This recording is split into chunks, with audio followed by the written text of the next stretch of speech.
So hello बच्चा, welcome back. बच्चा ये बहुत ही इंटरेस्टिंग सेशन है। थर्मोडायनेमिक्स के 33 क्वेश्चंस और सारे क्वेश्चंस है बच्चा, यहाँ पे कुछ भी छोड़े नहीं जाने वाले हैं जो कि आपसे जेई मेन 2020 में पूछे गए थे। हम लोग उसको यहाँ पे सॉल्व करने वाले हैं। एंड सबसे पहले आप इस प्रिंटेबल फॉर्मेट के पीडीएफ को डाउनलोड करके खुद से ट्राई कर सकते हैं और उसके बाद आके यहाँ पे सोल्यूशन को चेकआउट कर सकते हैं। आप इसको डाउनलोड कैसे करेंगे? तो ये 4 सिंपल स्टेप है जिसको फॉलो करके आपको 2019 से लेके 2022 तक के सारे फिजिक्स के chapter wise previous year questions मिलेंगे इसी अच्छे फॉर्मेट में, और ये भैया आपको एरर फ्री है। ठीक है, चलिए हम लोग शुरू करते हैं सेशन को। And second most important thing, अगर आपको थर्मोडायनेमिक्स को अच्छे से मास्टर करना है तो आप इस प्लेलिस्ट का इस्तेमाल कीजिए जिसका लिंक डिस्क्रिप्शन बॉक्स में है।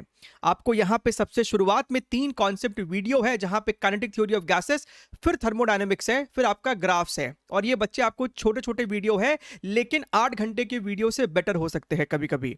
And eight the same time आपके 2022 में पूछे गए 42 क्वेश्चंस, 2021 में पूछे गए 57 क्वेश्चन, कुछ top previous year questions 30 questions, last में आपका रैंक बूस्टर सीरीज जहां पे अच्छे लेवल के क्वेश्चंस है आपको। ठीक है, आप इसको कंप्लीट कीजिए, आपको पता चलेगा कि आपका थर्मोडायनेमिक्स सिर्फ मेंस लेवल तक ही नहीं, इवन एडवांस के लिए भी सिक्योर हो जाने वाला है। तो चलिए हम लोग इस सेशन को शुरू करते हैं and let's start with our first problem. Right अच्छा, किसी किसी बच्चों को रहता है कि सर क्या 2020 का भी कोई प्लेलिस्ट है? तो बच्चा प्लीज डिस्क्रिप्शन बॉक्स को चेक किया कीजिए, 2020 का भी प्रीवियस ईयर क्वेश्चन का प्लेलिस्ट है। ठीक, चलिए तो ये रहा अपना सबसे पहला क्वेश्चन। सवाल हमसे क्या कह रहा है? सवाल हमसे यहां पे कहता है consider 2 ideal diatomic gases A and B at some temperature T. ठीक है, molecules of gas A are rigid, कहने का मतलब है कि कोई भी उसमें वाइब्रेशनल मोड को काउंट नहीं कर सकते हैं। यानी कि अगर हम मॉलिक्यूल ए की बात करें तो उसका डिग्री ऑफ फ्रीडम हम यहाँ पे 5 ले लेंगे and have a mass m, इसका मास m है। Molecules of B have an additional vibrational mode, जब आपका एक वाइब्रेशनल मोड आ जाता है तो 2 extra degree of freedom add हो जाता है। पर vibrational mode 2 degree of freedom हम लोग ऐड कर देते हैं और उसका मास जो है वो आपको m/4 है। The ratio of specific heats, यानी कि CV की वैल्यू को हमको रेशियो में बताना है। तो आप सभी को पता होना चाहिए CV का जो फॉर्मूला होता है वो होता है FR/2। ये मास पे तो डिपेंड ही नहीं करता है, तो यहाँ पे अपना गेम ही ओवर हो जाता है। तो हम यहाँ पे कह सकते हैं CVA upon CVB is equal to basically FA upon FB। FA की वैल्यू है 5, FB की वैल्यू है 7, सो अपना जवाब हो जाएगा 5:7। That is your option number D. ठीक है, तो सवाल इजी है, अपने को बस वाइब्रेशनल मोड के ऊपर ध्यान रखना है। ये देखिए अगला सवाल मिक्सचर के ऊपर सवाल है मेरे ख्याल से। Consider a mixture of n moles of helium gas and 2n moles of oxygen gas, molecules to be the rigid or ideal gas है। its CP/CV value is how much? so basically हमसे gamma of mixture पूछा जा रहा है जो कि कुछ नहीं 1/2 अपॉन F मिक्सचर होता है। तो इस सवाल में सबसे पहले हमको F मिक्सचर निकालना है, दैट इज योर N1F1। अब ये सब देखिए फॉर्मूला है ना, आपको हमारे वीडियोस में मिलेगा, तो इसको याद तो करना पड़ेगा ना, बिना याद के सवाल नहीं हिलने वाला। तो यहाँ पे हमसे कहता है कि हीलियम का n मोल्स है और हीलियम मतलब मोनोएटॉमिक है। दूसरा हमारे पास 2n है लेकिन वो है ऑक्सीजन जो कि डायटोमिक है और रिजिड है, तो सिर्फ 5 ही लेंगे। n1 प्लस n2 यानी इस प्रकार से हमने कर दिया। तो यहाँ पे अगर आप ध्यान से देखें n n n n ये कट जाएगा, ऊपर में 3 + 10 है और नीचे में अपना 3 है। दिस इज योर 13/3 दिख रहा है, ये आपको 13/3 है। इसका मतलब जब इसे यहां पे लाके पुट करेंगे तो F मिक्सचर की जगह हमने लिखा है 13/3। 13 का एलसीएम ले लिया, 13 + 6/13 that is 19/13। Option number C. Clear है एकदम? चलिए देखिए, ध्यान से देखिए, मजा ही आ जाएगा आपको, आपका कॉन्फिडेंस धीरे धीरे बहुत बिल्डअप हो जाएगा इस तरीके से सवाल को करने से। 2 moles of an ideal gas जिसका इस समय आपको CP/CV दे दिया है are mixed with 3 moles of another ideal gas जिसका CP/CV इतना है। The value of CP/CV for the mixture is how much? तो भाई साहब हमें फिर से यहाँ पे गामा ऑफ मिक्सचर पूछा है जो कि 1/2 इस प्रकार से होगा, 1 + 2 अपॉन F मिक्सचर। लेकिन सर इसके लिए हमको तो ये फॉर्मूला लगाना पड़ता है, अभी अभी ना आपने करवा दिया। सर इसका मतलब ये है कि दोनों गैस का F1 और F2 हमको चाहिए। अब देखिए जो बच्चों की प्रैक्टिस बहुत अच्छी है ना, वो सिर्फ ये 5/3 देख के बोल सकते हैं कि F1 की वैल्यू 3 है, बट स्टिल आपको इस F की फॉर्मूला गामा के टर्म्स में भी पता होना चाहिए, that is 2 upon gamma minus 1। यानी कि अगर हम यहाँ पे F1 की बात करें सो 2 अपॉन, और यही तो गामा होता है, सो ये बेसिकली आपको हो जाएगा 5/3 माइनस 1। तो यहाँ पे आप देखिए तो ये कितना आ रहा है, ये आपको 3 निकल के आ जाएगा। सिमिलरली अगर हम F2 की बात करें सो 2 अपॉन 4/3 माइनस 1, तो ये जनाब अपने को कितना निकल के आ रहा है, ये अपने को 6 निकल के आ रहा है। यानी पहला वाला मोनोटॉमिक था और ये अपना जो है वो ट्राइएटॉमिक या पॉलीटॉमिक हो सकता है। ठीक, अब यहां पे लाके इसको प्लग इन कर दीजिए। पहले वाले का 3 मोल है और दूसरे वाले का कितना है, सॉरी पहले वाले का 2 मोल है और दूसरे वाले का 3 मोल है। सो 2 into 3 plus 3 into 6 divided by 2 plus 3, 6 plus 18/5 यानी कि सर 24/5। इसको हम लोग डाल देते हैं अपने इस फॉर्मूले में। सो 1 प्लस 2 अपॉन 24 ऊपर में 5, ये अपना हो जाएगा 12। So this becomes how much, this becomes your 17/12। इसको अगर हम डिवाइड करें तो एक तो 1 से जाएगा डेसिमल, ये आपका कितना बचेगा 5 यानी कि 4। सो 1.4 समथिंग है। अच्छा, इसको और आपको आगे तक लेके जाना पड़ेगा। सो उसके बाद ये आपका अप्रोक्सीमेटली 1.42 आ रहा है, which is option number D, right. तो इसको एकदम टू द पॉइंट डिवाइड करना है। चलिए आगे बढ़ते हैं, देखते हैं हम लोग अपना अगला सवाल, क्वेश्चन नंबर 4। यहां पे भी कुछ मिक्सचर वाली बातें की जा रही है। A gas mixture consist of 3 moles of oxygen and 5 moles of argon at temperature T. Assuming the gases to be ideal and the oxygen bond to be rigid, the total internal energy of the mixture is how much? अच्छा, जनाब आपका जो internal energy होता है, किसी एक की बात करेंगे तो वो आपको होता है FrNT/2, राइट। अच्छा, अब दोनों गैस आपको सेम टेम्परेचर पे है और गैस कांस्टेंट तो आपका दोनों के लिए R ही लिखोगे, तो कहीं ना कहीं हम लिख सकते हैं RT/2 कॉमन ले लिया है और अंदर में डाल दिया है N1F1 प्लस N2F2। तो सर हमें यही तो सॉल्व करना है, हमें जब टोटल निकालना था तो इसी प्रकार से निकालेंगे। सर पहले वाले में 3 मोल है और इसका डिग्री ऑफ फ्रीडम डायाटॉमिक है तो 5, दूसरे में सर 5 मोल है और उसका डिग्री ऑफ फ्रीडम आर्गन है ना, तो 3 हो जाएगा, वो मोनोटॉमिक है। तो सर यहां से हमको तो दिखाई दे रहा है ये 3 5 15, 3 5 15 बोले तो 30, 30/2 15। सो सर मेरा जवाब आ रहा है 15 RT, यानी कि sir 15 is the correct answer. Fourth का B is the correct answer. Let us move to the next question, question number 5। Question number 5 ध्यान से देखिएगा। CP/CV रेशियो हमसे पूछ रहा है। देखिए ये तो याद होना चाहिए, मोनोटॉमिक का CP/CV 5/3, डायाटॉमिक रिजिड है अगर तो 7/5 हो जाता है, ठीक है। डायाटॉमिक नॉन रिजिड मॉलिक्यूल्स, इस पे आते हैं।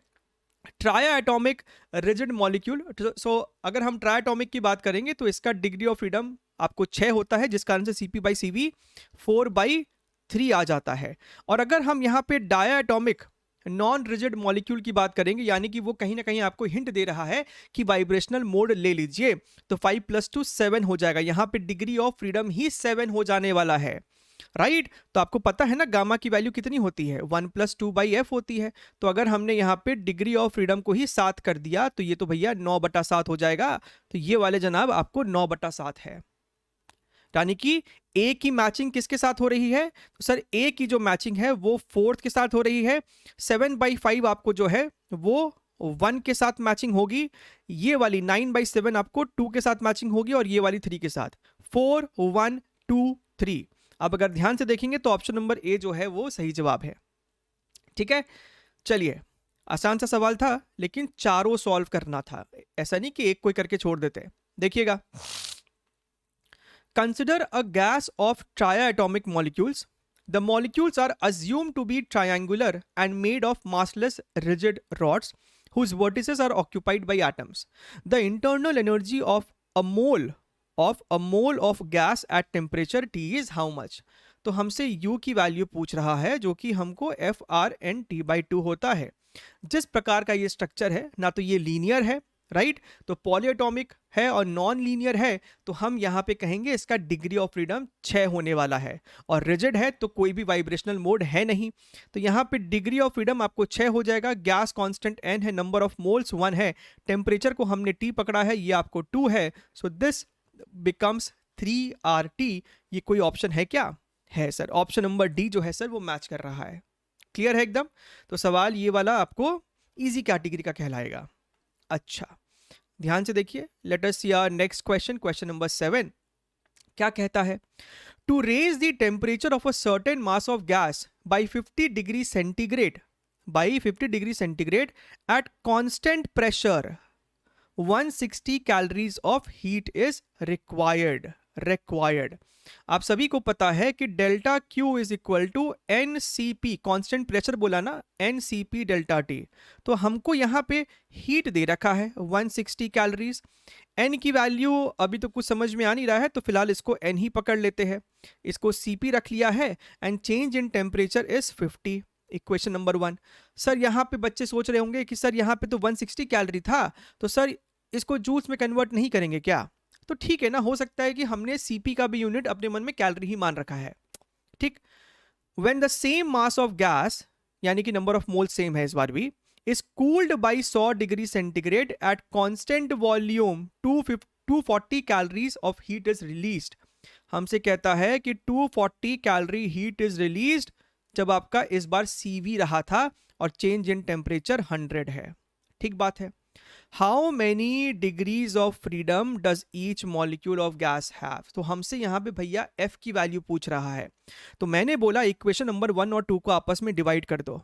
इसको आपस में अगर आप डिवाइड कर दे तो आपको दिखाई देगा कि ये आ जाएगा 2/3 is equal to CP by CV multiplied by 1/2. So this is your CP by CV is equal to 4/3. अब मेरे से ये मत कह देना कि आपको ये याद नहीं आ रहा है कि अगर गामा 4/3 होती है तो सर मेरा डिग्री ऑफ फ्रीडम इस केस में 6 रहता है। आप इस फॉर्मूले से निकाल सकते हो that F is equal to 2/gamma-1, लेकिन ये कुछ स्टैंडर्ड चीजें अपने को याद रहनी चाहिए, ठीक है। चलिए आगे बढ़ते हैं, अगला सवाल देखते हैं हम लोग, question number 8। Now let us see this question. क्या बोल रहा है? बोलता है molecules of an ideal gas are known to have 3 translational degree of freedom and 2 rotational degree of freedom. ठीक बात है, तो कहता है कि 3 ट्रांसलेशनल है और 2 रोटेशनल है। The gas is maintain at temperature T। The total internal energy U of a mole of this gas and the value of gamma will be how much? So basically ये सवाल तो बहुत ही आसान सा है। डिग्री ऑफ फ्रीडम टोटल आपको 5 है, तो हम यहाँ पे अगर गामा सॉल्व करेंगे सो 1 + 2/f ये हमको निकल के आ जाएगा 7/5। डिग्री ऑफ फ्रीडम की मदद से हमने गामा निकाल लिया है 7/5। 7/5 आपको सिर्फ 2 ही ऑप्शन में है, यानी ये और ये तो हो नहीं सकता। अब बात करते अगर हम लोग एनर्जी की, तो ये होगा FRNT/2। डिग्री ऑफ फ्रीडम 5 था, तो ये हो गया 5/2 R into T, क्योंकि N की वैल्यू 1 थी। तो ऑप्शन नंबर डी जो है इसका सही जवाब है, ठीक। चलिए late us see the next question, question number 9।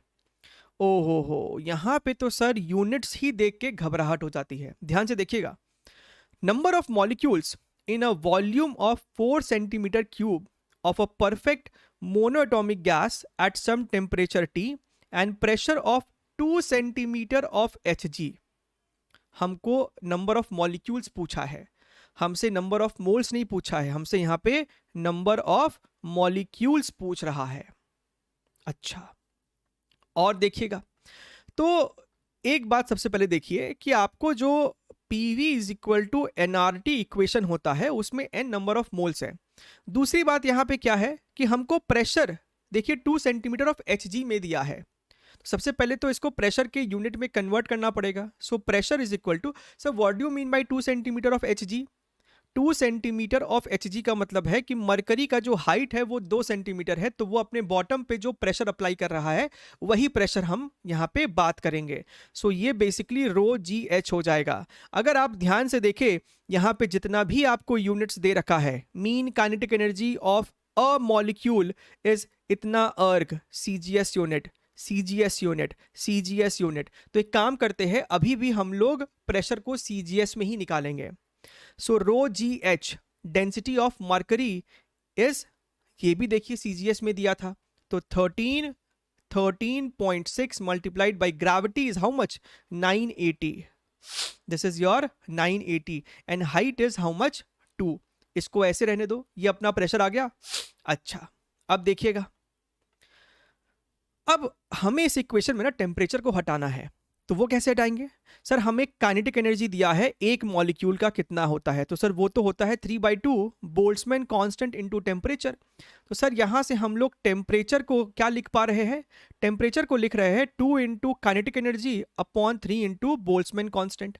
तो इसको यहां पे डालिए, this is your PV is equal to NR multiplied by 2 times kinetic energy upon 3 into Boltzmann constant. And sir, what is this R upon Boltzmann constant? Sir यही तो होता है Avogadro number, Avogadro number. So N into NA multiplied by 2 kinetic energy divided by 3। हाँ sir, और number of moles into Avogadro number ही तो हमको total number of molecules होता है। तो सर यहां से तो मेरा खेल अब समाप्त होने जा रहा है। दिस इज दिस मच, यानी कि जो हमसे n पूछा गया था, this is 3 into PV divided by 2 into kinetic energy. So this is what we are going to apply to solve this particular question. अब आपको यहां पे सिर्फ वैल्यूज को पुट करके प्यार से सॉल्व कर लेना है। प्रेशर की वैल्यू कितनी है? 13.6 into 980 multiplied by 2 multiplied by volume 4 centimetre cube. Units को CGS में ही रहने देंगे। 2 मल्टीप्लाइड बाई काइनेटिक एनर्जी हमको दे रखा है, तो इसे एज इट इज लिखेंगे 4 into 10 to the power -14, right. अब भाई इसको आपको सिर्फ प्यार से सॉल्व करना है। सॉल्व करेंगे, आपका जो है ऑप्शन नंबर C के साथ मैच करेगा, that is 10 to the power 18। 4 into 10 to the power 18 is the correct answer. ठीक है, ये आपको आसानी से आ जाएगा, बहुत ही ईजी कैलकुलेशन है, कुछ भी यहाँ पे मुश्किल नहीं है। लेकिन ये जो हमने आपके सामने किया है, स्मार्ट प्ले करना है, यूनिट कन्वर्जन के चक्कर में जाएंगे तो फंस जाएंगे। ठीक है, क्वेश्चन नंबर 10। अब ध्यान से देखिएगा इस सवाल को। सवाल में कहता है, N ideal gas is enclosed in a closed container which is slowly heated as its temperature increases, which of the following statements are true? So basically हमसे मीन फ्री पाथ और मीन फ्री टाइम के बारे में सवाल पूछा जा रहा है, तो आपको ये फॉर्मूला याद होना चाहिए, राइट। ये आपका है मीन फ्री पाथ, जो कि होता है 1/√2 पाई d डायमीटर होता है ऑफ द मॉलिक्यूल, पावर 2 है, और n होता है number of molecules per unit volume, right. और ये मेरा मीन फ्री टाइम है, जो कि mean free path upon your speed होता है। अब यहां से आपको समझ में आना चाहिए कि हम देख पा रहे हैं कि लैम्डा जो है इसके ऊपर है, और क्योंकि ये क्लोज कंटेनर है, आपका V चेंज नहीं होने वाला है। ये क्या है? Number of molecules per unit volume. Volume constant है वेसल का, नंबर ऑफ मॉलिक्यूल्स कांस्टेंट है, तो स्मॉल n कांस्टेंट है, d तो आपका ऐसे भी कांस्टेंट है, तो यानी कि लैम्डा इस क्वेश्चन में कांस्टेंट है। तो आपका जो मीन फ्री टाइम है वो कहीं ना कहीं सिर्फ इस स्पीड पे डिपेंड करता है, और स्पीड ऑफ द मॉलिक्यूल आपको जो होता है वो होता है, आपको हमें सिर्फ यहां पे ध्यान रखना है प्रोपोर्शनैलिटी की, तो आपको याद होना चाहिए वो अंडर रूट टेम्परेचर के प्रोपोर्शनल होता है। तो आप देख सकते हैं आपका जो टाउ है वो आपको कहीं ना कहीं 1/√2 के √T के प्रोपोर्शनल है। अब आप यहां पे खुद देख सकते हैं कि sir mean free path of the molecule decreases, नहीं, the mean collision time right between the molecule decreases. Yes, अगर टेम्परेचर इंक्रीज करेगा तो टाउ आपका डिक्रीज करेगा। The mean free path remains unchanged, सही बात है। The mean collision time remains unchanged, गलत है। तो बी और सी यानी कि ऑप्शन नंबर डी इसका सही जवाब है। ठीक है, चलिए आगे बढ़ते हैं। अगला सवाल फिर से सेम चीज हमसे पूछ लिया गया है। In a dilute gas at pressure P and temperature T, the mean time between successive collision of molecules varies with temperature as. तो अभी अभी हमने इसके जस्ट पहले ही देखा है, ये इस प्रकार से होता है, यानी option number C is the correct answer, right. तो इस बात का ध्यान रखना है अच्छे से, राइट। यहां पे ये फॉर्मूला हमने इस्तेमाल किया है। फिर से देखिए क्वेश्चन नंबर 12 की बात कर रहे हैं, तो यहां पे देखिए लगातार आपको ये वैरायटी को डाल दिया गया जो हमसे पूछा गया था। 2 गैसेस, एक आर्गन है जिसका रेडियस इतना है, वेट इतना है, जीनॉन रेडियस इतना है, वेट इतना है। Have the same number density, यानी स्मॉल एन सेम है, number of molecules per unit volume, and are at the same temperature, the ratio of their respective mean free time is close to how much, close to how much, right. तो यही हमारे पास एक लौता equation है। अगर ध्यान से देखिए तो हमसे कहता है have the same number density, small n same है लेकिन डायमीटर दोनों का अलग अलग है, यानी सर जो लैम्डा है it is inversely proportional to diameter का स्क्वायर। और सर यहाँ पे हमको एक और बात बोला गया है, कहा गया सेम टेम्परेचर है, सेम टेम्परेचर है लेकिन मासेस अलग अलग है दोनों का। अब अगर आप ध्यान से देखिए ये जो आपका स्पीड होता है वो आपको मास अपॉन टेम्परेचर के प्रोपोर्शनल होता है, ठीक है। अंडर रूट आपका, चाहे आप यहाँ पे एवरेज स्पीड ले लो, कोई भी स्पीड ले लो, आपको 8/पाई RT बाई एम या फिर 3 RT बाई एम, तो बात यहाँ पे रहता है सॉरी T बाई एम, तो बात यहाँ पे रहता है T बाई एम के प्रोपोर्शनल। देयरफॉर अगर हम यहाँ पे टाउ की बात करें so that is proportional to lambda, तो यहाँ पे 1/d² मल्टीप्लाइड बाई स्पीड आपका नीचे था, तो यहाँ पे हम इस प्रकार से लिख सकते हैं अंडर रूट T, ठीक है, और ऊपर में आपका m आ जाएगा इस प्रकार से m/t। तो सर t तो कांस्टेंट ही है दोनों के लिए, so tau is proportional to under root of m/d²। अब बस इसी को तो सॉल्व करना है, हमें इसी को सॉल्व करना है। तो यहाँ पे हम लिखेंगे tau of argon divided by, कहाँ गया, tau of xenon is equal to under root of mass of argon upon mass of xenon multiplied by diameter of xenon divided by diameter of argon का whole square, ठीक। अब यहाँ पे अगर हम ध्यान से देखें तो आर्गन का मास हमको देता है 40, जीनॉन का हमको मास कितना दिया हुआ है 140, this is your 140 multiplied by, बात करते हैं डायमीटर्स की, तो जीनॉन का डायमीटर हमको कहता है, देखिए यहाँ पे रेडियस है लेकिन आप ट्वाइस करेंगे तो रेशियो उतना ही पड़ने वाला है, और आर्गन की बात कर रहे हैं तो ये हमको 0.07 है, इसका भी स्क्वायर, ठीक है।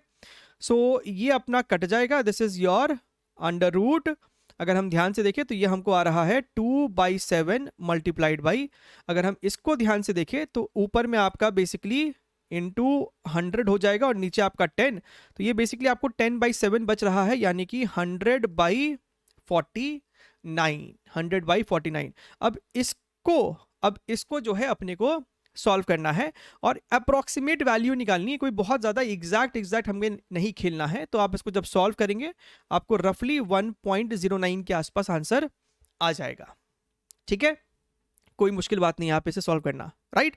चलिए आगे बढ़ते हैं and let us see the next question, question number 13। अब देखिएगा फिर से हमसे क्या पूछ रहा है, जो आपका मीन फ्री टाइम था और टेम्परेचर के बीच में ग्राफ कौन सा सही हो सकता है। तो हमने अभी 2-3 बार देख लिया लगातार क्वेश्चंस में कि tau is inversely proportional to under root of temperature, या फिर हम ये भी कह सकते हैं कि tau is directly proportional to 1/√t, यानी अगर टाउ और 1/√t के बीच में ग्राफ बनाया जाएगा तो वो तो स्ट्रेट लाइन जैसा होगा पासिंग थ्रू ओरिजिन। तो ऑप्शन नंबर बी जो है यहां पे इसका सही जवाब है। क्लियर है?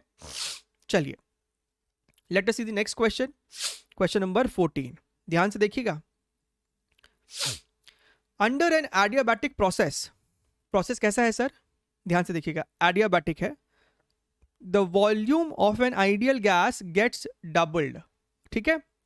Consequently, the mean collision time between the gas molecule changes from τ1 to τ2.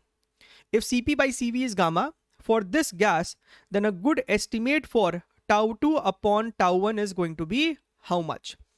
अच्छा, अब देखिएगा, अब यहां पे थोड़ा सा आपको केयरफुल रहना होगा। Why sir?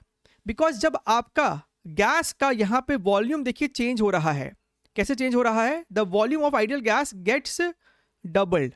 अगर मेरा वॉल्यूम ही गैस का बदल गया है तो स्मॉल एन अब सेम कैसे रहेगा? क्योंकि सर ये जो होता है ना आपका 1/√2 pi d², small n is total number of molecules per unit volume, तो वॉल्यूम अब ऊपर चला गया है, तो हमारे पास डिनोमिनेटर अभी भी कांस्टेंट है, लेकिन अब मेरा जो लैम्डा है that is proportional to volume, right. अच्छा, एट द सेम टाइम ये जो मेरा टर्म है that is speed, that is proportional to under root of T by m. अब आप ये भी समझ सकते हैं अगर वॉल्यूम में चेंज आया है तो टेम्परेचर में भी चेंज आया होगा, मॉलिक्यूलर मास आपका सेम रहने वाला है। तो आप यहां पे देख सकते हैं कि कहीं ना कहीं आपका जो टाउ है it is proportional to lambda is proportional to volume and speed is proportional to under root of temperature. तो हमें इसका सहारा लेना है, इस बार इसका सहारा लेना है, यानी कि हम कह सकते हैं कि tau two upon tau one is equal to v2 by v1 multiplied by under root of t1 by t2। ठीक, अब यहां पे एक तो एडियाबैटिक प्रोसेस का भी तो इक्वेशन लगेगा, यानी कि sir t1 v1 gamma minus 1 is equal to t2 v2 gamma minus 1। सही बात है सर। अच्छा, तो एक काम करते हैं, यहां से आप v2 बाई v1 को क्या लिख सकते हैं, या फिर आप t1 बाई t2 को क्या लिख सकते हैं।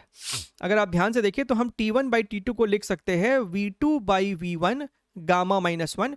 तो इसको यहां पे रिप्लेस कर देते हैं, ये तो मेरा v2 बाई v1 है ही मल्टीप्लाइड बाई, और t1 बाई t2 की जगह अगर हमने गामा माइनस 1 लिखा है और एक अंडर रूट भी है यहाँ पे, तो एक आपका बाई 2 भी आ जाएगा। यानी कि यहां से हमको दिख रहा है कि ये सर v2 बाई v1 है, पावर ऐड हो जाएगा, यानी गामा माइनस 1 बाई 2 प्लस 1, तो गामा प्लस 1 बाई 2 अपना ये आ जा रहा है। ठीक बात है। अब हमको एक और इंफॉर्मेशन तो दिया था कि भैया वॉल्यूम डबल हो गया था, यानी v2 by v1 is nothing but 2। So ये आपको 2 to the power gamma plus 1 by 2 नहीं दिख रहा है, which is your option number C. So 14 का C is the correct answer. So a very good question I would say, क्योंकि mean free time, mean free path, at the same time adiabatic, इन सब का इस्तेमाल हो रहा है, right. A balloon field with helium burst, भैया balloon फट जाता है। Immediately afterwards the expansion of helium can be considered as. So पहली बात भैया, ये आपने बहुत झटके से ये फटा है, तो प्रोसेस आपका एडियाबैटिक ही होगा, फास्ट प्रोसेस है, लेकिन आपका प्रोसेस इरिवर्सिबल है, राइट। रिवर्सिबल प्रोसेस होता है, यानी कि आप दोबारा से प्रोसेस को रिवर्स करके सेम पाथ से फॉलो करके इनिशियल स्टेट पे ला सके, लेकिन यहां तो भैया आप प्रोसेस को रिवर्स नहीं कर पाएंगे अब। So it is a irreversible adiabatic process. ठीक है, तो कॉन्सेप्चुअल क्वेश्चन था ये, बेसिकली थ्योरेटिकल बोल लीजिए आपको इसको। Question number 16, right. अ लीटर यानी 1 litre of a dry air at STP expands adiabatically to a volume of 3 liter. If gamma is equal to 1.40, the work done by air is how much, right? So adiabatic के case में work done का जो formula होता है that is NR delta T upon 1 minus gamma. ठीक बात है। अच्छा, अब अगर हम यहाँ पे ध्यान से देखें तो इस NR डेल्टा T का मतलब होता है final temperature minus initial temperature, और रादर हम यहाँ पे T2 माइनस T1 लिख देते हैं, T2 minus T1 divided by 1 minus gamma. तो ये हम क्या लिख सकते थे, NR T2 का मतलब होता है P2 V2 माइनस ये हो जाएगा आपको P1 V1, NR T1 की जगह P1 V1 लिख सकते थे 1 माइनस गामा। तो हम लोग इस फॉर्मूले का इस्तेमाल करेंगे इस क्वेश्चन में, पहली बात। दूसरी बात, सर हमारा इनिशियल प्रेशर कितना है, STP बोला है ना, यानी सर आपका इनिशियल प्रेशर जो है वो 10 टू द पावर 5 पास्कल के बराबर है। आपका इनिशियल जो वॉल्यूम है वो है आपका 1 लीटर। आपका P2 कितना है हमको पता नहीं, लेकिन हमको सर V2 पता है, दैट इज योर 3 लीटर्स। तो सर P2 तो निकाल ही सकते हैं। कैसे सर? अरे अब ये मत पूछो कैसे, P1 V1 gamma is equal to P2 और V2 गामा। तो यहां से अगर हम ध्यान से देखें तो मेरा P2 हो जा रहा है P1 जो कि आपका 10 टू द पावर 5 है, V1 बाई V2 सो 1/3 है, ये 1/3, और गामा की वैल्यू हमें ऑलरेडी 1.4 दे रखा है। अब आप अगर ध्यान से देखें यहाँ पे तो 3 टू द पावर 1.4 की वैल्यू हमें दे रखी है 4.655। इसे राउंड ऑफ करके आप 4.7 अप्रोक्सीमेटली बोल दो, कोई दिक्कत वाली बात नहीं है। तो यहां सर मेरे पास P2 आ गया है। अब क्या बात, अब आपको यहां पे डेटा को सिर्फ सब्स्टिट्यूट करना है। तो सर यहाँ पे P2 की वैल्यू जो है वो है 10 to the power 5 divided by 4.7 multiplied by V2 यानी कि 3 लीटर्स।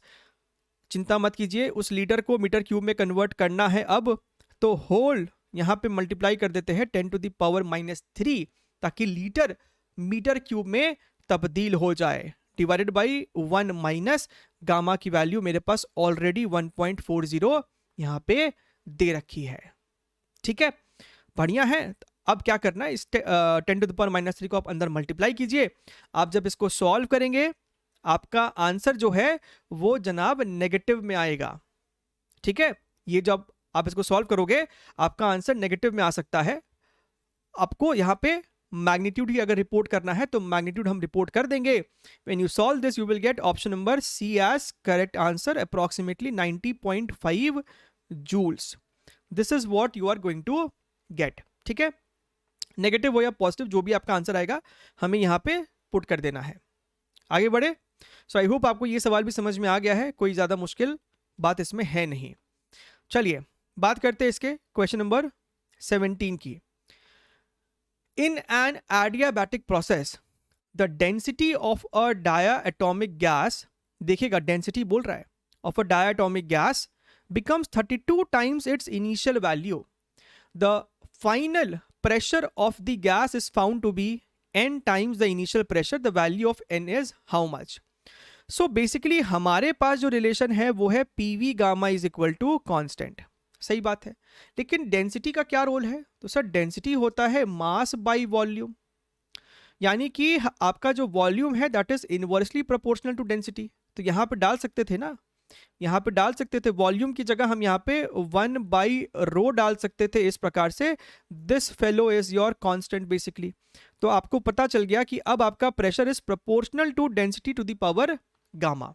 अब इसी का इस्तेमाल करेंगे, that is your P1/P2 is equal to ρ1/ρ2 whole to the power gamma. ठीक है, क्या बोला है? The density of a diatomic gas becomes 32 times, यानी कि यहाँ पे ये तो ρ1 है और ये 32 टाइम्स ρ1 है, और डायाटॉमिक है तो सर डायाटॉमिक में गामा की जो वैल्यू होती है वो होती है 7/5। This is your 7/5। अच्छा, the final pressure of the gas is found to be n times the initial pressure. So basically यहाँ पे हमें P1/P2 ही सॉल्व करना है और कुछ भी नहीं। तो ध्यान से अगर देखें, ध्यान से अगर हम लोग यहाँ पे देखें तो ये आपका हो जाएगा P1/P2 इज इक्वल टू 32 की पावर 1/5 का मतलब होता है 2, और 2 टू दी पावर 7 का मतलब होता है 128। तो ये जनाब आपको 128 है, यानी P2 is equal to 128 times of initial pressure. That is your option number D. Clear है एकदम? आगे बढ़ जाते हैं, देखते हैं हम लोग अगला सवाल। ये तो भैया मैच द फॉलोइंग है। हमसे कहता है कि एडियाबैटिक प्रोसेस मतलब डेल्टा क्यू 0, आइसोथर्मल मतलब no change in temperature, isochoric कोई वर्क डन नहीं, आइसोबारिक इसका कोई भी नहीं। सॉल्व करेंगे ऑप्शन नंबर ए सही जवाब आ जाएगा। ठीक है, चलिए आगे बढ़ते हैं। अगला सवाल देखते हैं, क्वेश्चन नंबर 19। थोड़ा सा ग्राफ यहाँ पे खेल रहा है। अच्छा, आपसे क्या कह रहा है कि आपके पास यहाँ पे पीवी ग्राफ है और उसमें दो आपके पास ये जो है ना, ये दोनों आइसोथर्मल लाइंस है, राइट? यानी इस पॉइंट पे, यहाँ पे कोई भी पॉइंट होगा, सभी पॉइंट पे टेम्परेचर सेम है, दैट इज योर T1, और ये आपका टेम्परेचर T2 है। आपका यहाँ पे 3 प्रोसेस है, A to B, A to C और A to D। एक बात तो साफ साफ दिख रहा है कि अगर गैस A से B पे जाए तब भी टेम्परेचर चेंज T2 से T1 है, T2 से T1, T2 से T1, यानी तीनों ही केसेस में जो आपका चेंज इन टेम्परेचर है वो सेम है, यानी तीनों ही केसेस में जो आपका डेल्टा U होगा वो भी सेम होगा। एक बात तो तय है ना। तो हमसे यहाँ पे क्या बोलता है, चेंज इन इंटरनल एनर्जी को हमको कहता है कि EA, AC एंड AD ले लो, तो ये तीनों तो सेम होना चाहिए because same change in temperature है। तो उसी से ही ऑप्शन नंबर ए आपका क्लियर हो जाता है, ये तीनों गलत हो जाता है ना। और देख लेते हैं वर्क डन की। अगर हम लोग यहाँ पे बात कर ले तो आपको यहाँ पे दिख रहा होगा कि AB के नीचे जो आपका एरिया अंडर द कर्व है वो सबसे ज्यादा है, और ये आपको बेसिकली पॉजिटिव वर्क डन है क्योंकि वॉल्यूम इंक्रीज कर रहा है। तो AB का वर्क डन पॉजिटिव है जो कि दिख रहा है, AC का वर्क डन 0 है क्योंकि वो आइसोकोरिक प्रोसेस है, और AD का वर्क डन नेगेटिव है क्योंकि वॉल्यूम डिक्रीज कर रही थी। तो खत्म। तो सिर्फ थोड़ा सा ध्यान देके सॉल्व करने से आंसर अपना निकल के आ जाता है। अब ये सवाल में भी देखिए, आपको यहाँ पे वीटी कर्व दिया है, हमको कहता है कि इसको कन्वर्ट कीजिए इस पीवी कर्व में, बताइए कौन सा वाला सही है। अच्छा, अगर हम यहाँ पे देखें x टू y, आपका जब ये गैस x से y पे जा रहा है तो आपको दिख रहा है ये एक straight line passing through origin है, यानी भैया x टू y में आपका जो वॉल्यूम है वो टेम्परेचर के प्रोपोर्शनल है, मतलब आपका प्रेशर जो था x टू y में कांस्टेंट है। अब आप यहां पे देखिए कौन से वाले ग्राफ में x टू y में आइसोबारिक यानी कांस्टेंट प्रेशर लाइन है, तो ये वाला नहीं है, ये वाला भी नहीं है, ये वाला भी नहीं है, सिर्फ ऑप्शन नंबर बी में आपको दिखाई देगा कि ये जो x टू y था वो आपको एक आइसोबारिक यानी कांस्टेंट प्रेशर लाइन आपको यहां पे दिखाई जा रही है। तो उसी से ही खत्म हो गया है कि ऑप्शन नंबर बी ही इसका सही जवाब है। आप और आगे देख सकते हो y टू z आपको आइसोकोरिक है तो यहां पे भी आइसोकोरिक दिख रहा है, z टू x आपका आइसोथर्मल है तो वो आपको इस प्रकार से तो होता ही है, राइट। चलिए अगला सवाल देखते हैं, क्वेश्चन नंबर 21। तो ठीक उसी प्रकार से यहां पे भी आपके पास 3 लाइंस है, साइक्लिक प्रोसेस है, उसको कन्वर्ट करना है हमको वीटी में। अच्छा, और क्या बोला गया है हमसे, यहां पे हमसे कहता है कि 1 से लेके 2 जो है ये आपको सर एडियाबैटिक प्रोसेस है, ये आपको एडियाबैटिक प्रोसेस है। तो कोई बात नहीं है, अगर हम ध्यान से देखें 1 से 2 आपका एडियाबैटिक प्रोसेस है तो भैया वीटी में भी वो देखने में लगभग ऐसा ही होगा। ध्यान से देखिएगा, चलिए इसको यहाँ पे ना बना लेते हैं, इसको यहाँ पे थोड़ा सा बना लेते हैं। ये आपका अगर वीटी कर्व है, पीवी कर्व अगर ऐसा दिखता है तो वीटी कर्व भी आपका ऐसा ही दिखेगा, T V gamma minus 1 is equal to constant, यानी कि टेम्परेचर अगर बढ़ा तो वॉल्यूम घटा, यही वाली माहौल इसमें भी रहेगी। तो आपका ग्राफ अभी भी कुछ इस प्रकार से ही दिखना चाहिए, ठीक है, ऐसा।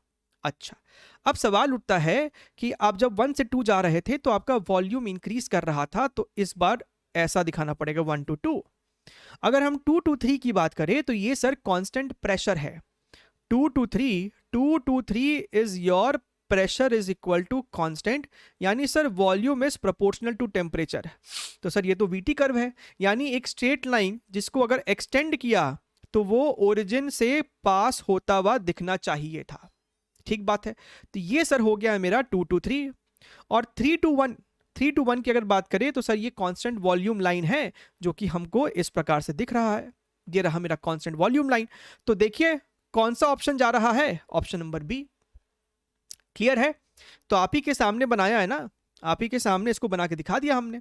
चलिए ध्यान से देखिए, ध्यान से देखिए, बोलता है कि एक हीट इंजन है which is involve with exchange of heat, एक है positive 1915 joule -40 plus 125 minus Q during 1 cycle achieving an efficiency of 50%। The value of Q is how much, हमसे क्यू की वैल्यू पूछ रहा है। अब आप सभी को पता होना चाहिए कि कोई भी आपका इंजन विंजन हो, एफिशिएंसी क्या होता है, आपके इंजन ने क्या काम किया और आपने कितना हीट सप्लाई दिया था। हीट सप्लाई का मतलब होता है पॉजिटिव हीट। अच्छा, अब अगर आपको थोड़ा बहुत ध्यान में हो, अगर आपको थोड़ा बहुत ध्यान में हो तो एक पूरे साइकिल के लिए जो आपका नेट डेल्टा क्यू होता है that is equal to total work done, क्योंकि पूरे साइकिल में आपका डेल्टा यू 0 हो जाता है। तो भैया इस समय अगर आप ध्यान से देखिए तो टोटल हीट एक्सचेंज क्या है, चारों का summation that is 1915 minus 40 plus 125 minus Q, this is equal to basically your work done, ठीक बात है। अच्छा सर ध्यान से देखिए, अगर तो यहां पे आपके पास खैर इसको अभी ऐसे रहने दो, तो यहीं पे पुट कर दो ना भैया, एफिशिएंसी आपका 1/2 है, this is your W upon QN, यानी कि आपका जो W 2 टाइम्स होगा that is equal to QN। अगर हम ध्यान से देखिए 2 टाइम्स W, तो W तो सर इतना ही है, सो यहाँ पे लिखिए 1915 40, this is your 40 plus 125 minus Q is equal to QN, यानी वही हीट जो आपने सप्लाई दिया। सिर्फ पॉजिटिव वाले हीट्स कौन कौन से थे, 1915 125, तो यहाँ पे सिर्फ 1915 प्लस 125 लिखेंगे, नेगेटिव वाले हीट रिलीज्ड है, हीट इनपुट नहीं था। इसको सॉल्व करके आप कैपिटल क्यू की वैल्यू पता नहीं कर लेंगे, सॉल्व किया तो आपको ऑप्शन नंबर सी जो है वो सही आता हुआ दिखाई दे देगा। ठीक है, चलिए आगे बढ़ते हैं, देखते हैं हम लोग अपना अगला सवाल, क्वेश्चन नंबर 23। आ जाइए, Carnot engine. A Carnot engine having an efficiency of 1/10 is being used as a refrigerator.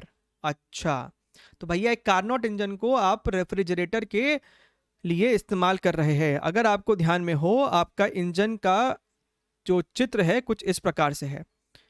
Engine work done करता है, यह आपका T1 टेम्परेचर है, यह आपका T2 टेम्परेचर है। तो हायर टेम्परेचर से हीट लेता है और लोअर को हीट दे देता है। तो आपको यहाँ पे ध्यान में होना चाहिए, ये जो आपका एफिशिएंसी होता है, राइट, आपका जो यहाँ पे एफिशिएंसी होता है that is nothing but 1 minus T2 by T1। और हमसे कहता है कि सर एफिशिएंसी की वैल्यू 1/10 है, 1 minus sir T2 by T1 को तो हम लोग Q2 बाई Q1 भी लिख सकते हैं, तो लिखो ना, कोई रोका थोड़े ना है। So Q2 by Q1 is equal to 9/10। ठीक है, अब यहां पे आप ध्यान से देखिएगा, ये Q2 क्या है, ये लोअर टेम्परेचर को जो आपने हीट दिया था वो वाला चीज है। ठीक, अब जब आप रेफ्रिजरेटर की बात करते हो, आप जब एक रेफ्रिजरेटर की बात कर रहे होते हो, यहां पे ध्यान से देखिएगा, आपको इसे वर्क सप्लाई करना पड़ता है। और अब ये लोअर टेम्परेचर से हीट लेता है, तो जो लोअर टेम्परेचर वाला हीट है वो मेरे लिए Q2 है, और हायर टेम्परेचर पे हीट दे देता है। ये हमने सिस्टम को वर्क प्रोवाइड किया है। तो यहां पे इक्वेशन होता है Q2 plus work is equal to Q1, right. अच्छा, तो this is work is equal to Q1 minus Q2। Work कितना है?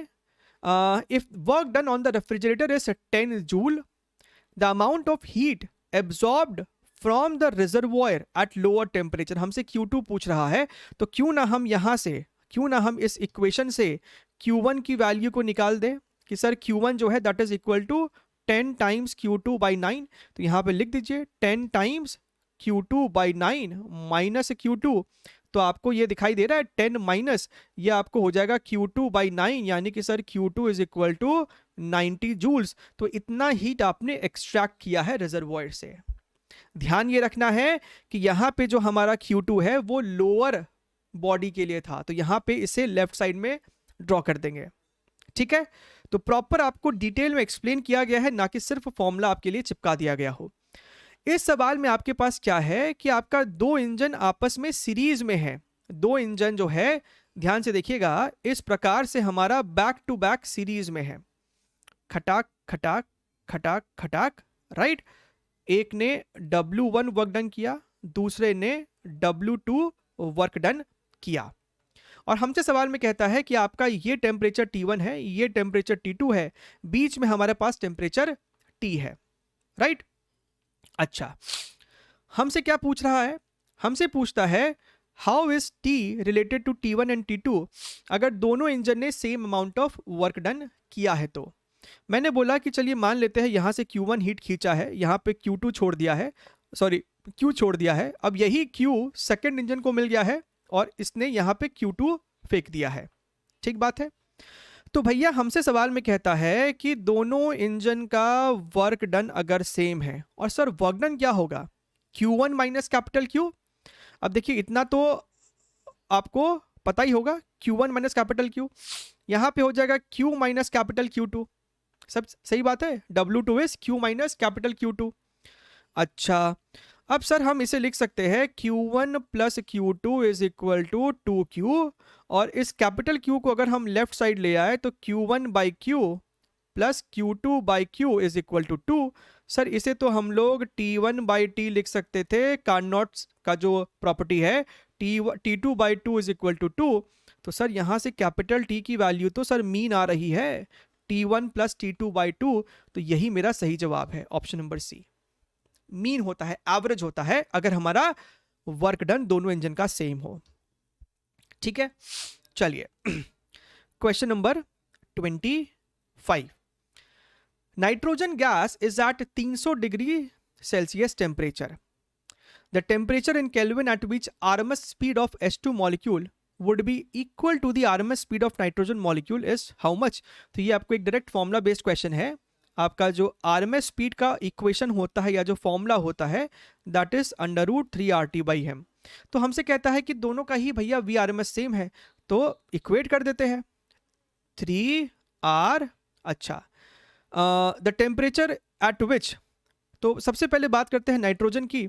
उसका टेम्परेचर कितना है 300 डिग्री सेंटीग्रेड, तो उसमें 273 ऐड कर देंगे तो 573 kelvin divided by nitrogen gas का जो मॉलिक्यूलर मास होगा आपका that is 28 grams, 28 into 10⁻³ this should be equal to 3R multiplied by ये टेम्परेचर हमें निकालना है एंड H2 का जो आपका मॉलिक्यूलर मास है that is equal to 2 into 10⁻³ है ना, 2 ग्राम हो जाता है उसके लिए। तो यहाँ पे अगर हम ध्यान से देखिए आपका अंडर रूट तो हट जाएगा, सो बेसिकली 3R खत्म, 10⁻³ 10⁻³ खत्म, सो आपका अंडर रूट भी तो हट चुका है। सो ये बेसिकली आपको T/2 is equal to 573 divided by 28 ही है। सो ये इसको कट करेगा तो 14 हो जाएगा। सो T इज इक्वल टू 573/14 आ जाने वाला है। आप जब इसको डिवाइड करेंगे ना तो ये आपको 40.93 एग्जैक्टली आएगा। और हमसे जब इसका आंसर की देखा गया था 2020 में, राइट, हालांकि एनटीए ने इसका आंसर आपको एक रेंज में दिया कि अगर कोई बच्चा इसका आंसर 40 एंटर करता है या उसके बीच में लेके 41 तक कुछ भी एंटर करता है तो आंसर सही माना जाएगा। तो बच्चा अगर 40.00 ऐड करता है, 40 ऐड करता है, 40.5 ऐड करता है, 41 ऐड करता है तो उसका आंसर सही एक्सेप्ट किया जाएगा। एग्जैक्ट आंसर आपको इतना था। ठीक है, चलिए आगे बढ़ते हैं। अगला सवाल देखते हैं, question number 26। Okay sir, initially a gas off diatomic molecule is contained in a cylinder. So basically आपके पास इस प्रकार से कुछ तो है और इसमें सर डायटोमिक मॉलिक्यूल है, मतलब डिग्री ऑफ फ्रीडम 5 रही थी ऑफ वॉल्यूम V1। इसका वॉल्यूम जो है सर V1 है, इसमें जो प्रेशर है वो P1 है और टेम्परेचर जो है सर 250 केल्विन है। अज्यूमिंग दैट 25% ऑफ मॉलिक्यूल, मैंने बोला कि अगर इसमें n नंबर ऑफ मोल्स था तो 25% उसमें से जो है gets dissociated causing a change in number of moles. अब देखिएगा, तो हमसे बोला कि भैया n मोल में से 25% मोल जो है वो डिसोसिएट कर गया। तो भैया पहले डायटोमिक था, एग्जाम्पल पहले O2 था, 25% O2 O और O में टूट गया। समझ रहे हो, समझना बात को। n मोल्स में से 0.75 मोल्स तो अभी भी है और जो बाकी बचा 0.25 n था ना वो डिसोसिएट कर गया, तो एक O2 2 में बदल गया। तो 0.25 अगर डिसोसिएट कर गया है तो अब टोटल कितना है, 0.25 को तो डबल हो गया है, सो 0.5 n। तो जो डिसोसिएट किया तो टोटल इतना है और पहले का तो इतना था ही, यानी अब बाद में जो नंबर ऑफ मोल्स है वो है 0.75 प्लस 0.5 विच इज 1.25 n।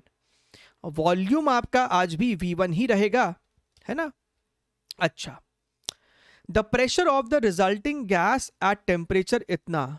अब टेम्परेचर हमसे कहता है 2000 केल्विन है when contained in a volume 2V1। अच्छा, वॉल्यूम 2V1 है, अब इज गिवन बाई P2। तो भैया P2/P1 पूछ रहा है, तो अब प्रेशर जो है वो P2 है, हमसे P2/P1 का रेशियो पूछ रहा है।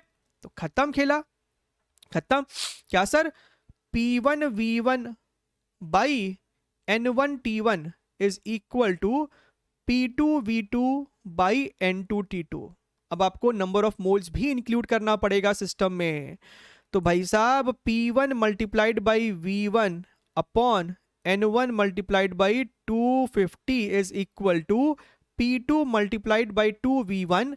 N2 की जगह लिखेंगे हम लोग यहाँ पे क्या 1.25 which is 5/4 which is 5/4 N1, right.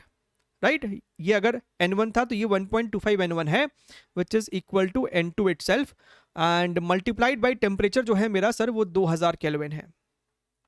ठीक बात है। बस अब क्या बात है, V1 से आपका V1 सलट गया, N1 से आपका N1 सलट जाएगा, 250 इसको कट करेगा तो ये क्या बचेगा, यहाँ पे आपको आ जाने वाला है 8। सही बात है। अगर आप ध्यान से देखो तो 2 4 जा 8, ये वाला 8 खत्म, तो सर जो P2 बाई P1 आ रहा है ना वो सर 5 आ रहा है। तो क्या 26 का 5 सही जवाब था? बिल्कुल सही जवाब था। ठीक, चलिए आगे बढ़ते हैं। अच्छा क्वेश्चन, बेहतरीन क्वेश्चन, क्वेश्चन नंबर 27 आ जाइए। कहता है a closed vessel contains 0.1 mole of monoatomic ideal gas at temperature 200 kelvin, 0.05 mole of the same gas at temperature 400 Kelvin is added to it. The final equilibrium temperature of the gas in the vessel will be how much? अब ये वो सवाल है जहां पे आप total energy equate कर देते हो, सिंपल है ना। आपके पास शुरुआत में दो अलग अलग गैसेस थे अलग अलग टेम्परेचर पे, उनको मिक्स कर दिया, तो अब फाइनल टेम्परेचर क्या है? तो फाइनल टेम्परेचर अगर हमने T मान भी लिया है तो शुरुआत में जो टोटल एनर्जी थी U और बाद में जो थी वो दोनों आप इक्वेट कर सकते हैं, सेम है ना। जो भी हुआ होगा हीट तो एक्सचेंज हुआ है, एनर्जी एक्सचेंज ही तो हुआ है आपस में, कहीं बाहर तो गुम नहीं हो जाएगा। सो आपने यहाँ पे बोला कि sir U1 plus U2 is equal to U final. अच्छा सर व्हाट इज U? अच्छा पहली बात सर U का फॉर्मूला क्या होता है? FRNT/2।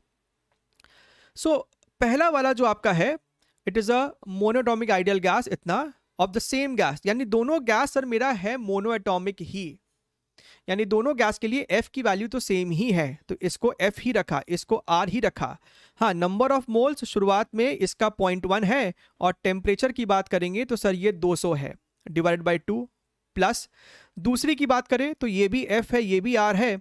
नंबर ऑफ मोल्स जो है सर वो है 0.05 divided by 2 multiplied by temperature is your 400 kelvin, this is equal to. बाद में मान लेते हैं दोनों गैस का टेम्परेचर अब कैपिटल T हो गया है, तो अब आपका दोनों गैस का बाद में F same, R same, T same, 2 constant, तो अब हम यहां पे लिख सकते हैं FRT/2 और अंदर में दोनों मोल्स को ऐड करना है। सो बेसिकली 0.21 प्लस 0.05, तो ये जो है मेरा इक्वेशन था।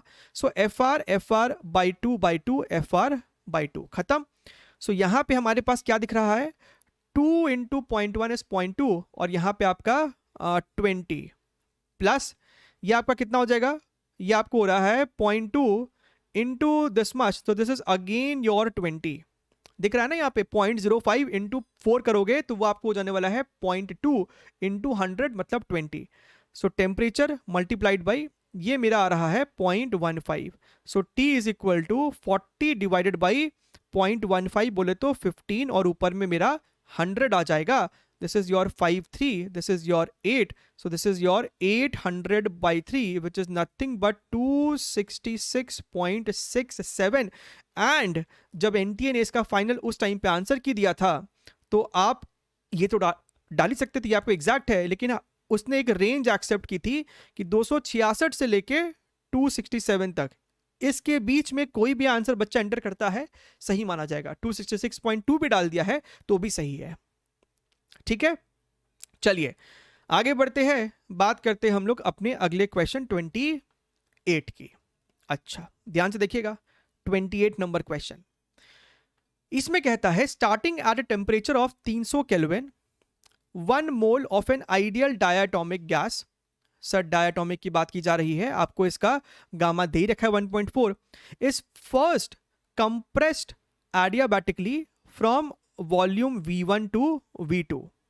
It is then allowed to expand isobarically to volume 2V2.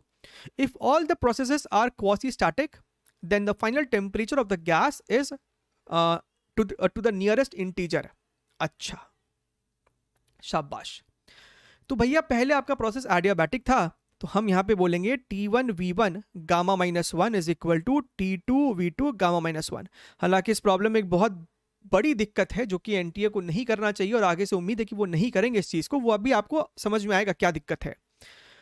T1 जो है वो हमारा 300 केल्विन है, ये मेरा V1 1.4 -1 करेंगे तो वो आपको बेसिकली 0.4 कहलाएगा। सो यहाँ पे हमारा 0.4 is equal to T2 what is the final volume? V1/16, V1/16, right, 0.4.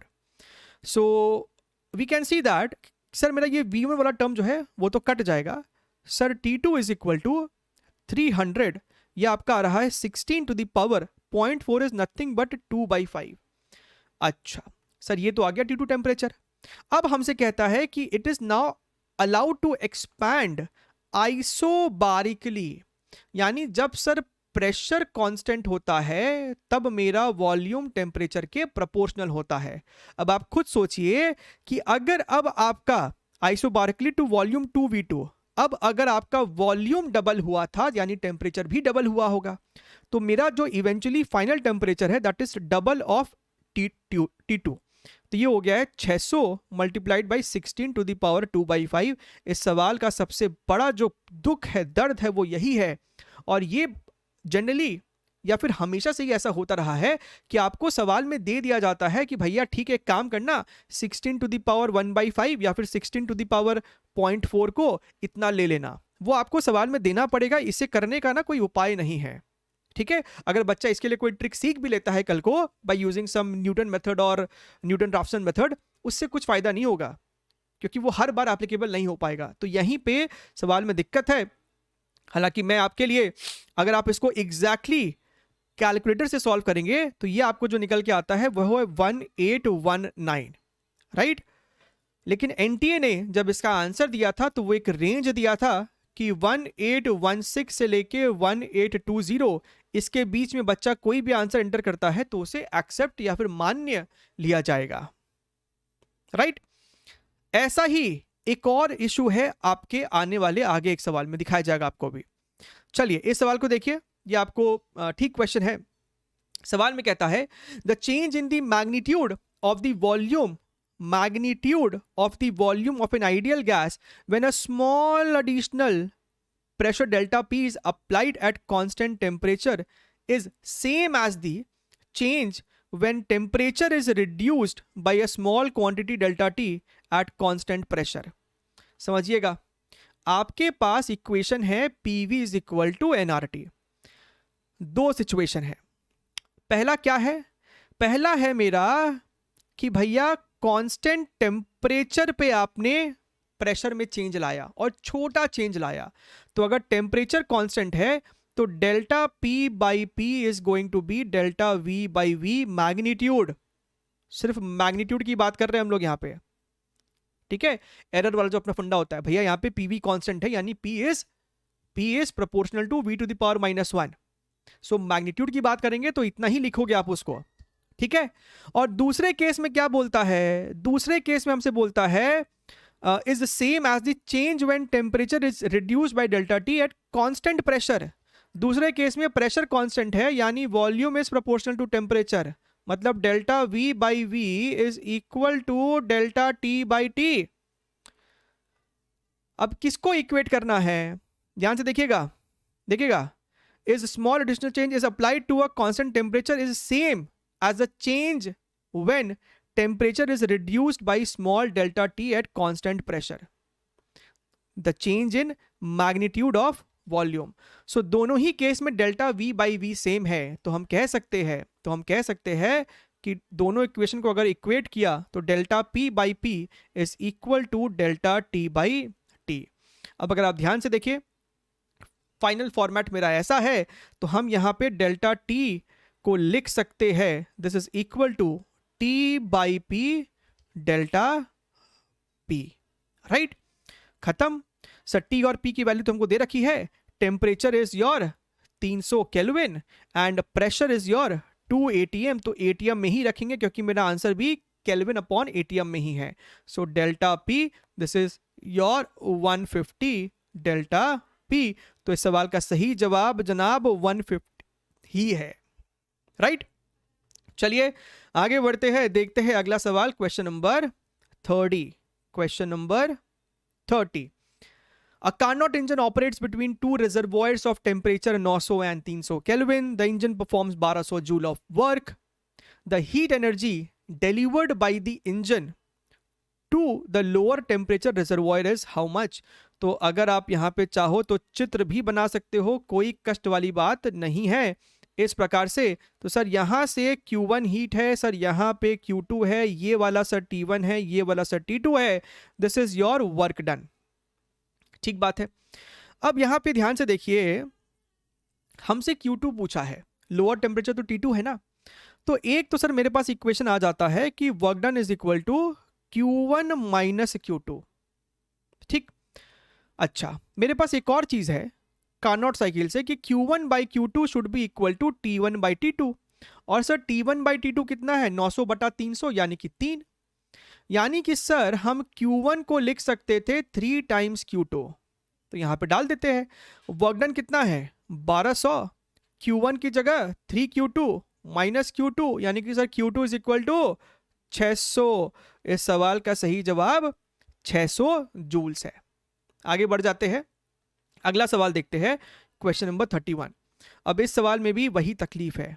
कौन सी सर, अभी अभी अभी पता चलेगा। An engine takes in 5 moles of an air at 20 degree centigrade and 1 atmospheric pressure and compresses it adiabatically to 1/10 of the original volume, assuming air to be diatomic ideal gas made up of rigid molecule. The change in its internal energy during this process comes out to be x kilojoule. तो हमसे यहाँ पे x की value पूछ रहा है, तो आपको बेसिकली टेम्परेचर निकालना पड़ेगा फाइनल। शुरुआत में जो टेम्परेचर था वो 20 डिग्री सेंटीग्रेड है यानी कि 293 केल्विन। शुरुआत में जो आपका वॉल्यूम है वो आपने V नॉट बोला, बाद का टेम्परेचर पता नहीं, लेकिन बाद का जो वॉल्यूम है वो आपका 1/10 हो गया है यानी V नॉट बाई 10 हो गया था। तो इक्वेशन इस्तेमाल करेंगे sir, T1 V1 gamma minus 1 is equal to T2 V2 gamma minus 1। T1 की वैल्यू सर 293 है, V1 की वैल्यू सर V नॉट है gamma minus 1, this is your T2, this is your V naught by 10 gamma minus 1। तो sir ये वाला term तो मेरा खत्म हो जाएगा और T2 की वैल्यू निकल के आएगी 10 to the power gamma minus 1 multiplied by 293। Sir gas जो है आपका वो डायाटॉमिक है, यानी सर गामा की वैल्यू ना 7/5 ही है। इसको यहाँ पे सब्स्टिट्यूट किया तो ये हो जाएगा आपको 293 10 टू द पावर 2/5। आ गया ना वही दिक्कत, 1/5 आ गया यहाँ पे भी। तो कष्ट है और यहाँ तो और घनघोर कष्ट है। ठीक, ऊपर से देखिए ये सवाल में सवाल का कॉन्सेप्ट कुछ नहीं था, लेकिन सॉल्व कोई बच्चा कैसे करेगा इसको। ये T2 आया, अब हमको यहाँ पे निकालना था डेल्टा यू, तो ठीक बात है निकाल देते ना। Delta U is equal to NCV delta T यानी कि final temperature minus initial temperature. और देखिएगा कितना तकलीफ है इस सवाल में। N 5 है, 5 लिखा, मल्टीप्लाइड बाई CV डायाटॉमिक है तो 5R/2, तो 5/2 डाला, R की वैल्यू 8.314। सर इतना एग्जैक्ट क्यों ले रहे हो, क्योंकि बच्चा यहाँ पे x to the nearest integer बताना है, राइट। तो आपको प्रिसाइज रहना पड़ेगा। और देखिएगा T2 ये है 293 multiplied by 10 to the power 2/5 minus, and T1 is 293। अब आप बताइए कोई कैसे करे इसको, क्योंकि जब इसको आप सॉल्व करते हो exactly using a calculator you will gate रफली 46। और इस सवाल का आंसर एनटीए ने एग्जैक्टली 46 ही दिया था, कोई रेंज भी नहीं दी थी। सो this is kind of a huge problem कि अगर ऐसा कुछ आता है तो आप कृपया करके उसका वैल्यू दे, और आर की वैल्यू भी क्या यूज करनी चाहिए वो भी आप दे ही दे, राइट। बेटर रहता कि आर की जगह हम लोग यहाँ पे 25/3 का इस्तेमाल करते, उससे और इजी प्रॉब्लम सॉल्विंग होता है, राइट। लर्निंग के लिए आप देख सकते हैं कि सवाल को अप्रोच कैसे करना था। चलिए बात करते हैं हम लोग क्वेश्चन नंबर 32 की। क्या बोला, if minimum possible work is done by a refrigerator. Sir minimum possible का मतलब, भैया रेफ्रिजरेटर को आप वर्क प्रोवाइड करते हो, आप उसको एनर्जी प्रोवाइड करते हो, तो अगर वो कम से कम एनर्जी का इस्तेमाल करके भी काम कर रहा है यानी उस इंजन की एफिशिएंसी बहुत तगड़ी है, राइट, यानी कि वो कार्नोट साइकिल को फॉलो कर रहा होगा।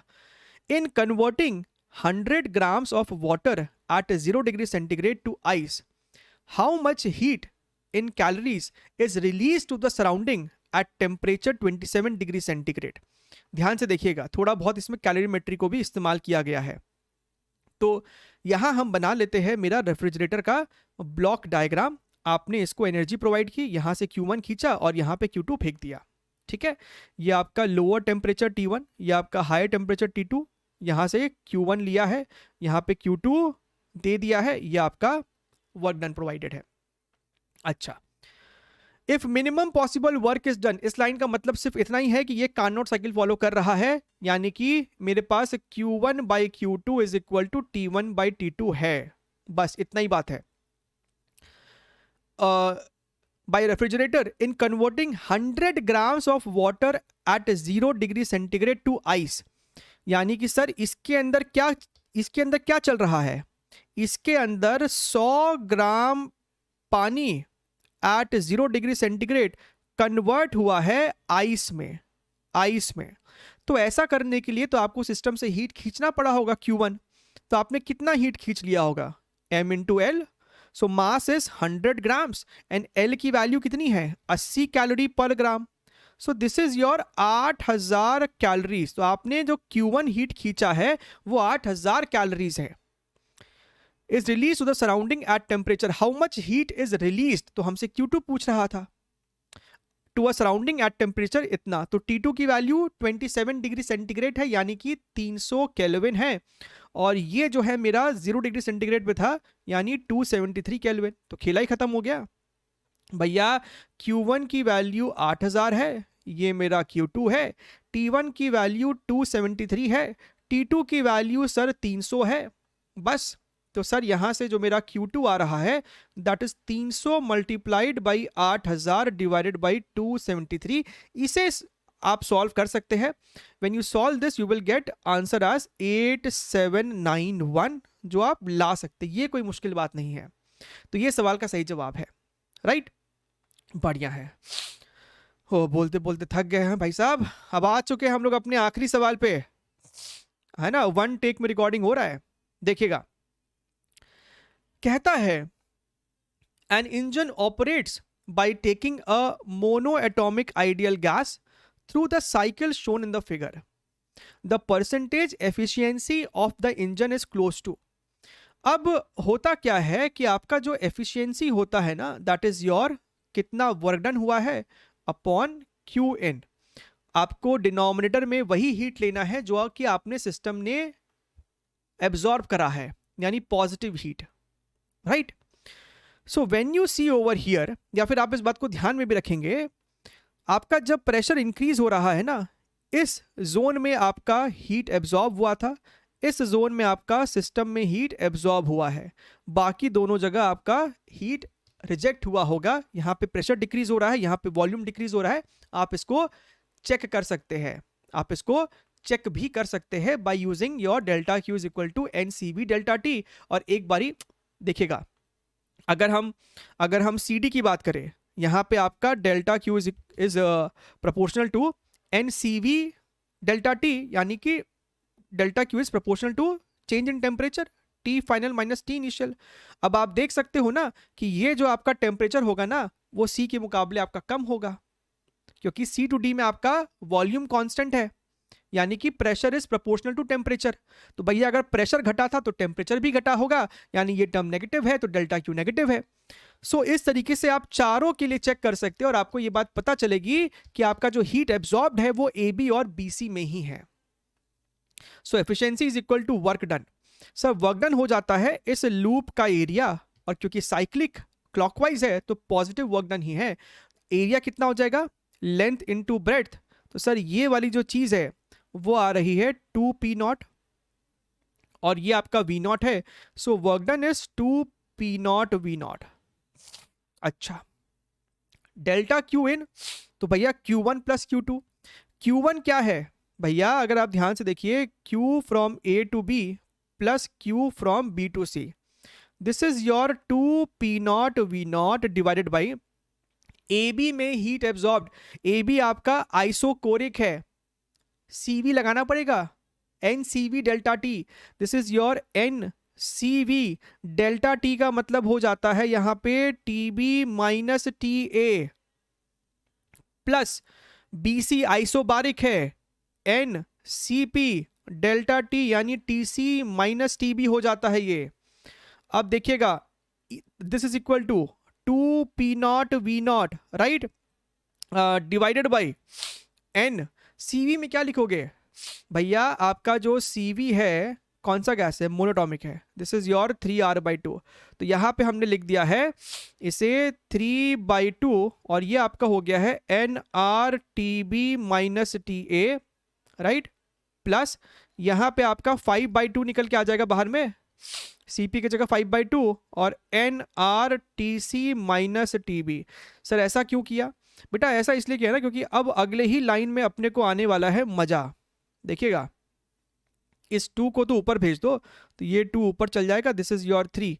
NRTB is nothing but PBVB, this is your PBVB minus PAVA plus 5 is equal to this is your PCVC minus PBVB।